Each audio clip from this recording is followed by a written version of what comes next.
Hi, folks. It's Mark Merrill with Firm, Fairness in Reporting Media. Are truth and facts too unbearable?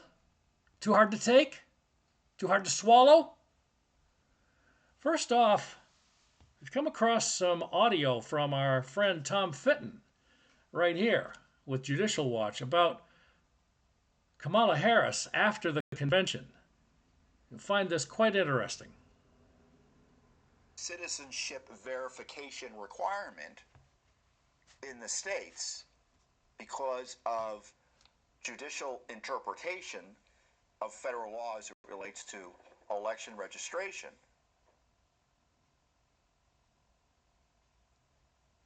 It's impossible to police it. So I don't remember if you, many of you probably have been registered to vote for a long time, but when you register to vote, you're supposed to certify you're a citizen. That's all. No one asks you to show your birth certificate or your passport or whatever, or your real ID, which in many states under the Real ID law is essentially confirmation of citizenship. At least it ought to be.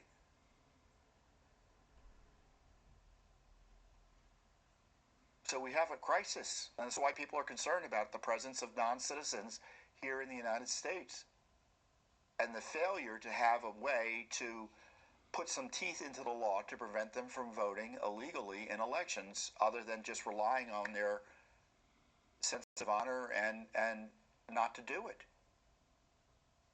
And Arizona tried to do that, and the Supreme Court failed to intervene to protect their right to do that. And the left has been intimidating the court. Don't forget. It was just announced this week, for instance, that the guy who tried to murder Kavanaugh, planned to assassinate him, murder him and his family, he's finally showing up in court because the Biden administration's been trying to negotiate a plea deal with him for months. Months. It's been 2 years since the attack on or near death situation for Kavanaugh.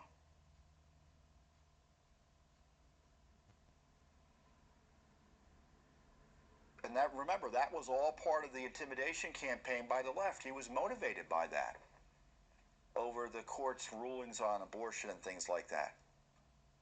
And President Trump, I did a video essentially agreeing with President Trump's highlighting of this issue. Let's play that video. The radical left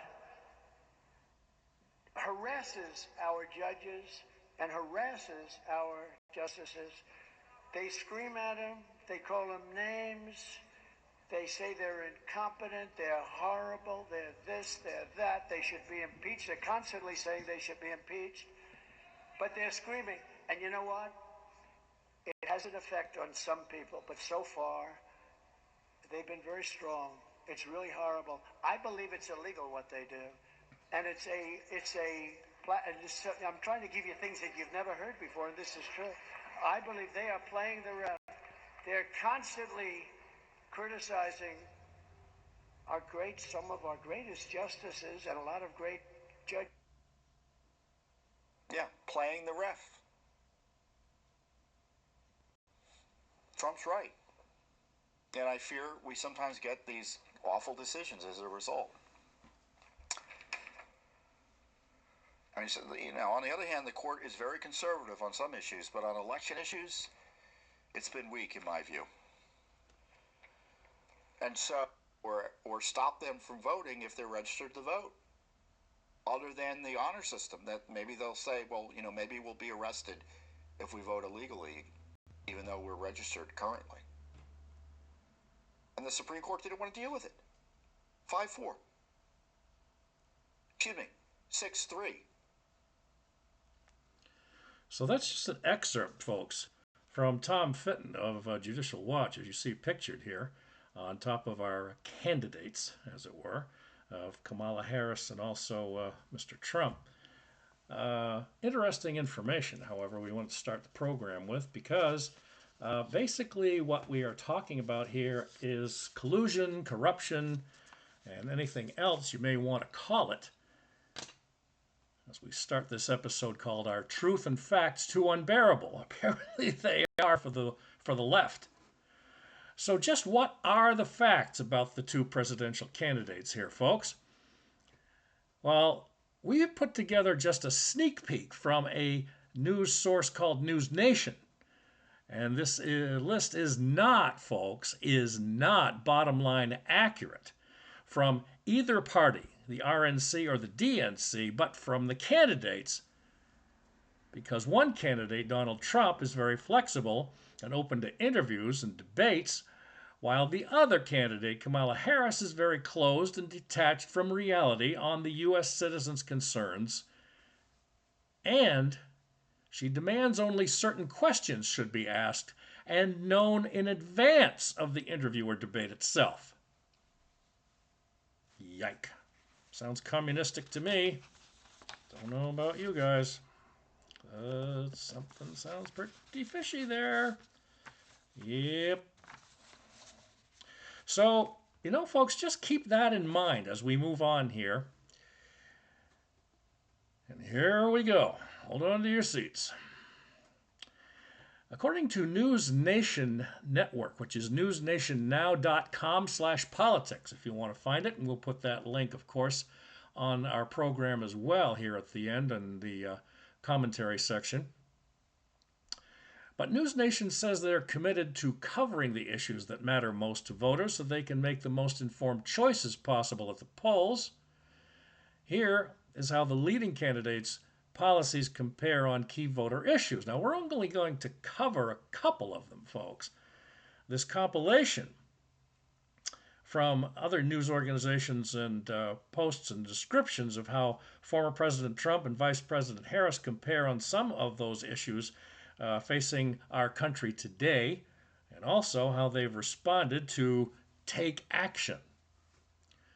Now, what do we have first of all, folks? Well, we've got 11 issues here that News Nation lists, but we're going to go into a little bit of detail on a couple of them, maybe 3. Abortion, border crisis, climate change, crime, fentanyl crisis and opioid epidemics, inflation, the Israeli-Palestine conflict, policing and gun safety, Project 2025, Social Security, and the war in Ukraine. Well, first off, folks, the abortion issue, first from Donald Trump. In April this year, he said on his social media platform, Truth Social, that it would be best if states handled abortion the way their constituents want, adding that he's in favor of exceptions for rape, incest, and the life of the mother. He also said on Truth Social that he strongly supports fertility treatments and that he has never and will never advocate for restricting birth control and other contraceptives. Kamala Harris? She says she's aligned with Biden in her view on abortion, yippee, going as far as saying last month, meaning in this case July, everything is at stake regarding women's reproductive rights. Yeah. She's also in favor of ensuring all American women have access to legal abortions. Well, unfortunately for us here in Maine, Janet Mills is following that. She's also pushing for a sanctuary state, and she's also pushing for any transgender children seeking operations that are not allowed in their state to come to Maine at taxpayer expense to get the operations done. How do you like them apples? On the border crisis and fentanyl crisis, an opioid epidemic, Trump says he would launch the largest deportation effort in U.S. history, paid for by, look, he uses his brain, not at taxpayer expense. Paid for with redirected military funds, according to Reuters. He would restore his 2019 Remain in Mexico program, and, ladies and gentlemen, the best action Trump can instill permanently, he will deputize the United States National Guard and local law enforcement to help with rapid deportations, according to fact checkers Reuters news service, thus ensuring, ladies and gentlemen, the fentanyl and opioid traffic would be stopped. Ms. Harris? Please. A 10-year-old could think better than her. Biden gave Ms. Harris the responsibility of manning everything immigration along the southern border in 2021. That's going on 3 years, almost 4 years ago now. With her role, according to the White House at the time, to stem the arrival of irregular migrants. Sure it did, Kamala, chameleon. Also, Ms. Harris is a bit deterred in her info, as she announced in March this year, hold on to your seats, folks, for this one. She announced that 5.2 billion, that's right, billion with a B, dollars in pledges from private companies had been made to prop up Central American communities to deter illegal entry into the United States under her guidance. This is not helping to stop the flow of fentanyl and opioid trafficking, which has killed thousands of adults, not to mention school-aged children during this regime.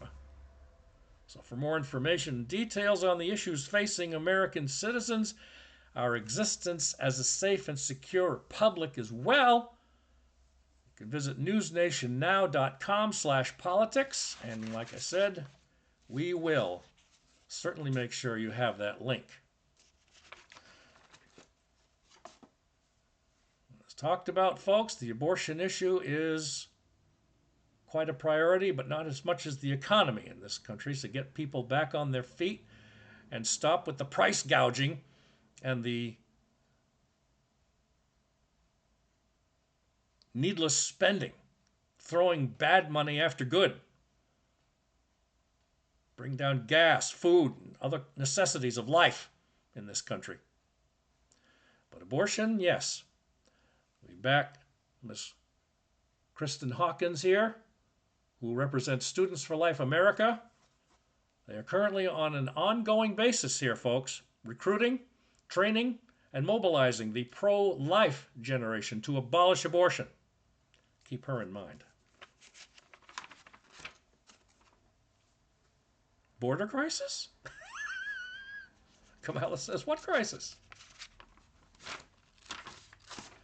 And as far as the opioid and drug trafficking, here's your stooge drug lords, previously monikered as the Axis now, about a year and a half ago. Putin, Xi Jinping, and the Ayatollah of Iran.